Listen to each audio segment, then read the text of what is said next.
They thought Africa would bow its head forever, that judges in black robes thousands of miles away could decide the fate of soldiers, presidents, and entire nations.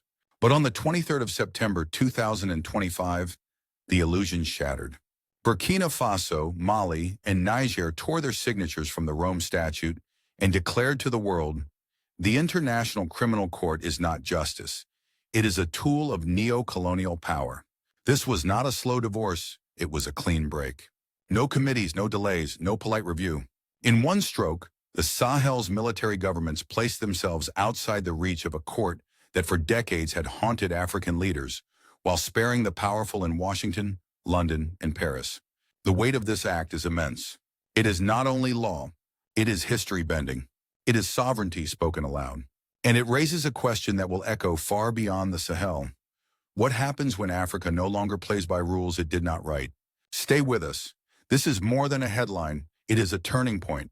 Subscribe now and walk with us into the story. On the morning of the 23rd of September 2025, the Sahel awoke to a declaration that sliced through diplomacy like a blade. Three nations, Burkina Faso, Mali, and Niger, spoke in unison. Their words were short, stark, unbending. They were withdrawing with immediate effect from the International Criminal Court.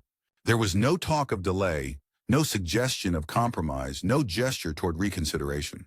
The tone was martial, delivered with the precision of officers who had learned to issue commands on battlefields rather than in conference halls. The significance of this act cannot be overstated.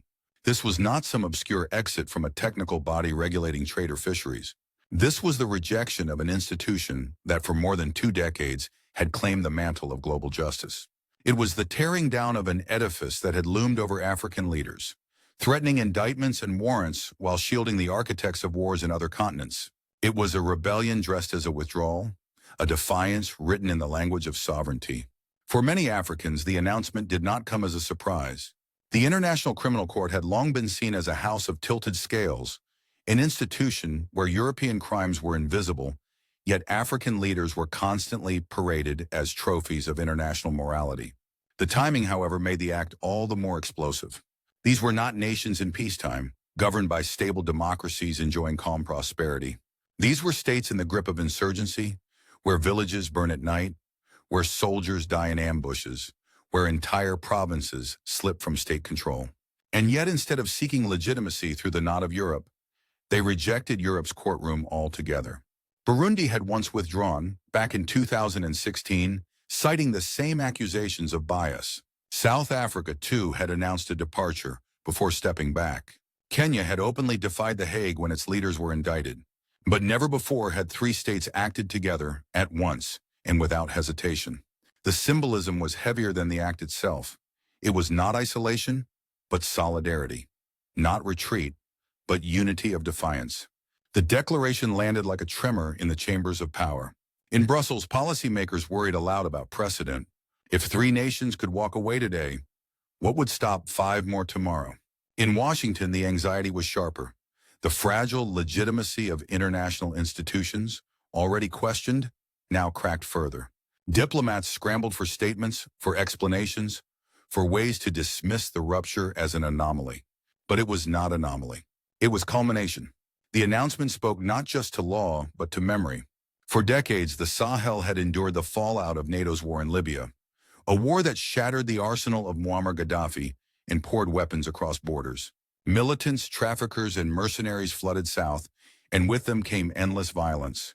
The same Western capitals that had authored this chaos now demanded accountability for how African soldiers fought the flames. The irony was not lost in Bamako, Ouagadougou, or Niamey. In their joint statement, the 3 governments called the court a tool of neo-colonial repression. The language was deliberate, echoing a century of African grievances against institutions that promised fairness but delivered hierarchy.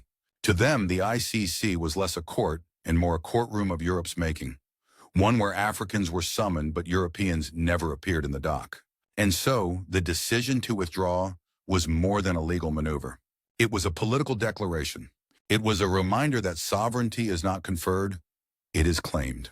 It was a warning shot aimed at the architecture of international justice. You may write the laws, but you cannot dictate who must obey them forever. This is why the world gasped. Because it was not only about 3 nations, It was about a precedent. If the poorest countries of the Sahel, battered by conflict and sanctions, could defy an institution as powerful in symbolism as the ICC, then what might larger nations do tomorrow? Could Nigeria follow? Could South Africa make its earlier threats real? Could Ethiopia, bruised by its own conflicts, see an opportunity to assert independence? The earth beneath the Hague shook not because three governments walked away, but because they revealed the fragility of the court's claim to universality. For universality cannot survive when entire regions reject it. Yet this is only the surface. The rupture of September 2025 did not fall from the sky. It was the end of a long erosion, a breaking of a dam whose waters had been rising for years. But why did this break feel inevitable? To answer that, we must return to the history of the ICC in Africa. A history written in imbalance, resentment, and silence. The announcement of withdrawal struck like thunder across the world's capitals. In Brussels, the European Union's corridors buzzed with unease. Analysts spoke of a crack in the foundation of the international order. In Washington, the State Department convened urgent meetings, fearful not just of the symbolism, but of the precedent. If Burkina Faso, Mali, and Niger could leave without immediate collapse, then what shielded the ICC from further desertions? The reactions revealed more than fear. They exposed the hierarchy of global justice. For decades, leaders in Africa had asked why Europe's wars, from Iraq to Libya, produced no indictments, while African conflicts filled the Hague's docket. George W. Bush was untouchable. Tony Blair remained untouched. Nicolas Sarkozy never faced a summons for the destruction of Libya. Yet Omar al-Bashir of Sudan carried the stain of indictment. Kenyan leaders endured years of proceedings, and African generals were paraded as examples. The contrast burned deep. In Bamako, Ouagadougou, and Niamey, the announcement was delivered with calm precision. It was not bluster. It was not negotiation. It was finality. The military juntas, products of coups between 2020 and 2023, had already faced condemnation from Western diplomats. They had already been labeled illegitimate. By breaking with the ICC, they turned the accusation on its head. Your laws are not our chains. Your court is not our master. The emotional pitch rose quickly. In African streets and social media forums, citizens echoed the sentiment that the ICC had never been their court. Ordinary Africans recalled that colonial crimes, Belgium and Congo, France and Rwanda, Britain and Kenya, had never appeared in The Hague. To many, this silence was louder than any indictment. It meant the ICC was never about universal justice, but selective memory. The symbolism of timing was powerful. The Sahel is not at peace. It is a battlefield. Villages are razed, civilians flee in tens of thousands, and insurgents plant explosives in farmers' fields. Against this backdrop, soldiers are not distant bureaucrats. They are sons, cousins, and brothers. To accuse them in The Hague is not seen as impartial justice, but as an attack on the very communities they defend. That is why the decision resonated so strongly in the region. And then there was the international media. Headlines screamed of rebellion, rupture, and defiance. Some Western commentators framed it as dictators, shielding themselves from accountability. African commentators saw something else, a continent reclaiming its voice. On Pan-African channels, the withdrawal was hailed as the end of tutelage, a refusal to let foreign judges script African futures. Even the African Union, long skeptical of The Hague, found its past criticisms vindicated. For years, AU summits had carried the refrain that the ICC was hunting Africans. The joint exit of 3 states proved the grievance was not rhetorical, but structural. Diplomats whispered of dominoes. Could this embolden South Africa, which once threatened to leave? Could Nigeria, with its vast population and strategic weight, reconsider its position? Could Ethiopia, after the Tigray conflict, decide to reject ICC scrutiny? The fear was not irrational. Institutions derive power from perception, and perception was shifting. In the Sahel itself, the move carried a different kind of climax. Soldiers fighting with outdated weapons against well-armed insurgents felt that their sacrifices were finally acknowledged, not criminalized. Communities who had watched foreign armies come and go saw a rare moment of self-assertion. For once, the narrative was not written in Paris, London, or Washington, but in their own capitals. And so the atmosphere thickened with both defiance and anticipation. Because this was not merely about legal jurisdiction, it was about dignity. It was about telling the world, the soil of Africa will not always yield to foreign law. Yet this surge of defiance cannot be understood without looking backward. The bitterness did not begin in 2025. It has roots reaching back to the very birth of the International Criminal Court, roots that reveal why this rupture was always coming. The withdrawal from the International Criminal Court was not only a legal act, it was a political earthquake. Its tremors reached into daily life, into the fragile economies, into the precarious politics of the Sahel. Inside Burkina Faso, Mali, and Niger, the announcement redefined the balance between rulers and ruled.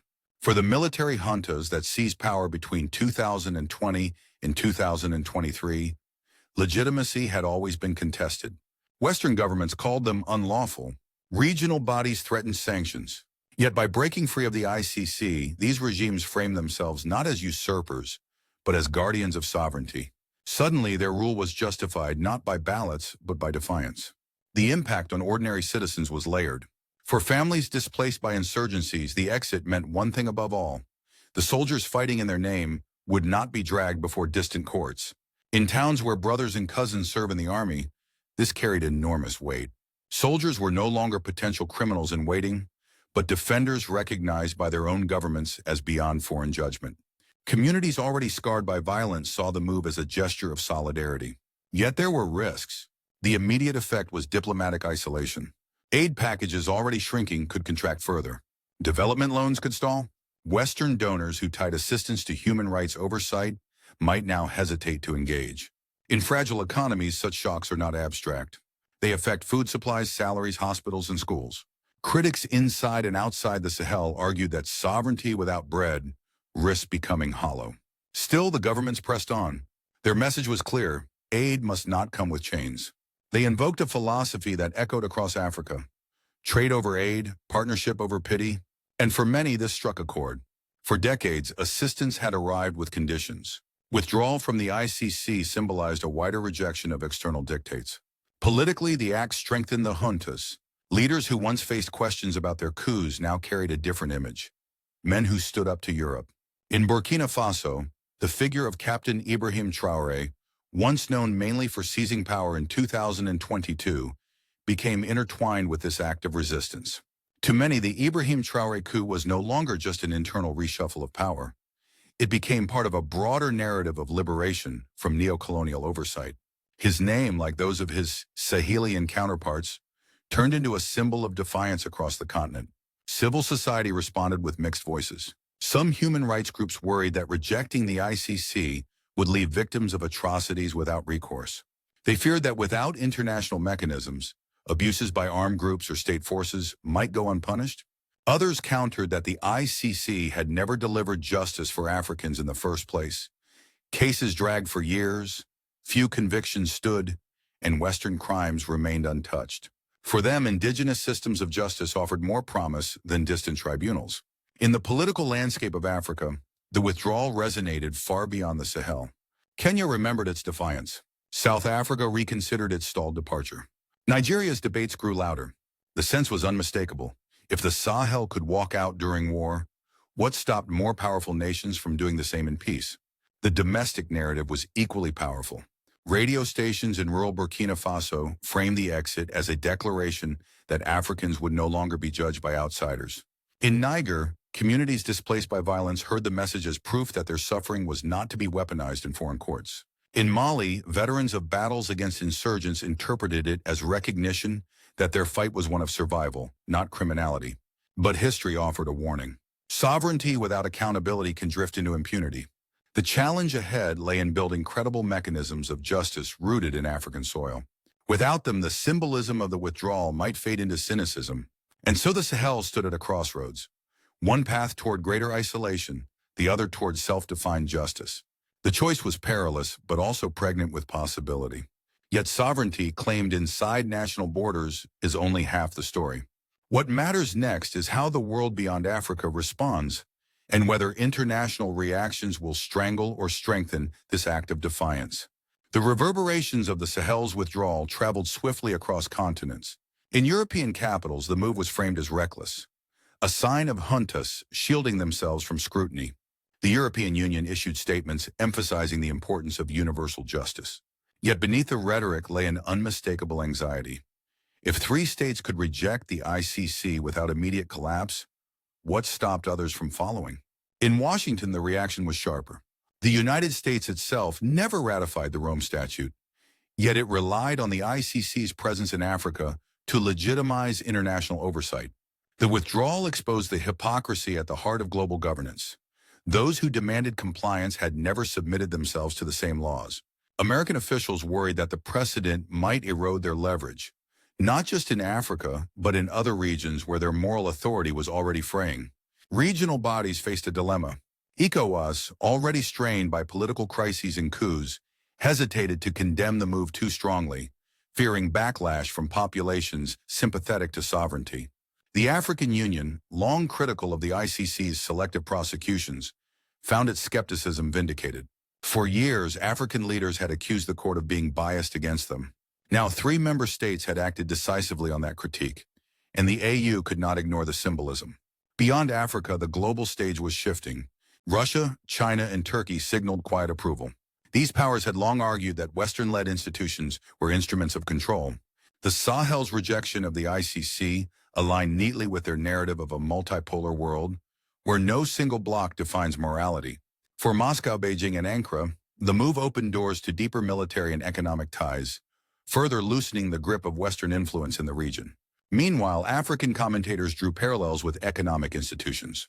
Just as the IMF and World Bank had long been seen as levers of Western dominance, so too the ICC had functioned as a lever of legal and moral oversight. By rejecting it, the Sahelian Trio challenged not only the legitimacy of one court, but the wider architecture of post-colonial dependency. And so the symbolism grew larger than the act itself. The withdrawal became part of a broader narrative, an African rebellion against structures that claimed universality but practiced selectivity. To supporters, this was the essence of dignity. To critics, it was the mask of impunity. The echo of the act reached far beyond the Sahel. From Nairobi to Johannesburg, from Addis Ababa to Cairo, debates stirred. Could this moment be the beginning of a continental shift? Might other nations, emboldened by the defiance of their neighbors, step out of institutions that had long claimed authority over them? The question was no longer about 3 nations alone. It was about Africa's collective future. It was about whether sovereignty could finally outweigh dependency in the global imagination. It was about whether the Burkina Faso revolution of justice would spread across the continent. Yet if Africa rejects the Hague, what fills the vacuum? Who delivers justice for atrocities when foreign courts are no longer welcome? The Sahel's withdrawal from the International Criminal Court was not an end. It was a beginning. By rejecting the Hague, Burkina Faso, Mali, and Niger did not erase the need for justice. They placed the responsibility squarely on their own shoulders. That choice is both perilous and promising. One path leads to isolation.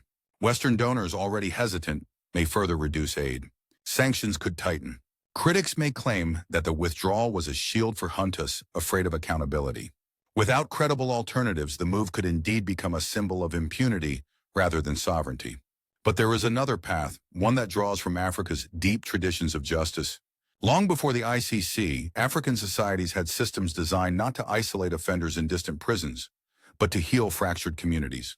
Rwanda's Gacaca courts after the genocide, Ghana's councils of elders, Islamic Sharia systems in West Africa. These examples remind the continent that justice can emerge from local soil. The Sahelian states have spoken of building indigenous mechanisms, blending custom with modern law, truth-telling commissions in local languages, hybrid courts combining judges with community leaders, reparations that rebuild villages instead of filling files in The Hague. These are possibilities waiting to be shaped. The Alliance of Sahel States, founded in 2023, has already redefined security cooperation. It expelled foreign troops, rejected donor dependency, and welcomed new partnerships. Extending this model to justice would be the logical next step. An African Court of Sovereign Justice, perhaps under the African Union, could transform the withdrawal into a foundation rather than a fracture. For citizens, the stakes are immense. A justice system rooted in African soil would not be abstract. It would be visible, tangible, woven into the life of communities. Victims would see their stories heard, not in a foreign tongue but in their own languages. Communities could witness accountability unfold in town squares, not through screens beaming from Europe. Yet the challenges cannot be ignored.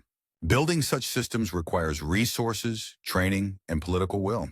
It requires discipline from governments that may be tempted to use sovereignty as a shield against criticism. If these hurdles are not met, the withdrawal risks becoming an empty gesture. Still, the symbolism of September 23rd remains powerful. By tearing away from the ICC, the Sahel declared that justice must not flow only from Europe to Africa. It must also rise from Africa itself. And so the story moves to its decisive chapter. Can this act of defiance become the seed of a new African order, or will it fade into another broken promise? The 23rd of September 2025 will not be remembered as a mere bureaucratic withdrawal. It will be remembered as the day Africa spoke back. When Burkina Faso, Mali, and Niger declared their exit from the International Criminal Court, they were not only rejecting a legal institution, they were reclaiming authorship of their own destiny. For too long, African leaders have stood before courts in The Hague, while European architects of war remained untouched. For too long, justice has flowed in one direction, across oceans, shaped by powers that never submitted themselves to the same rules. The Sahel's defiance broke that script. It reminded the world that sovereignty is not charity, it is a right. The symbolism reaches far beyond Bamako, Ouagadougou, and Niamey. It reaches every African nation that has questioned whether global justice was ever truly global. It reaches citizens who have watched foreign powers set their lands ablaze, then demand that Africans alone account for the ashes. It raises the question, if not the ICC, then what? The answer will decide whether this moment becomes a rupture or a rebirth. An African court of sovereign justice is no longer fantasy. If built with integrity, it could stand as proof that accountability does not need European approval to be legitimate. If it fails, skeptics will claim Africa cannot govern itself without external oversight. But even in failure, the courage to try will remain an indelible statement. For Captain Ibrahim Traoré and his Sahelian counterparts, the choice was clear. The Ibrahim Traoré coup was never just about seizing power. It was about defending dignity. By tying his legacy to this rupture with the ICC, he has become a symbol far beyond Burkina Faso. Together, the Sahelian trio have turned themselves from defendants into challengers, from the judged into the judges of history. This, then, is not simply an act of rebellion. It is a chapter in a larger struggle, the Burkina Faso revolution of sovereignty, justice, and self-definition. And it forces the world to confront an uncomfortable truth. Africa will no longer play by rules it did not write. So let us end with a question that cannot be ignored. Will this defiance blossom into a new African order, or will it be buried under the weight of old systems? If you believe Africa deserves justice on its own terms, do not turn away. Subscribe, share, and stand with us, because this story is only beginning.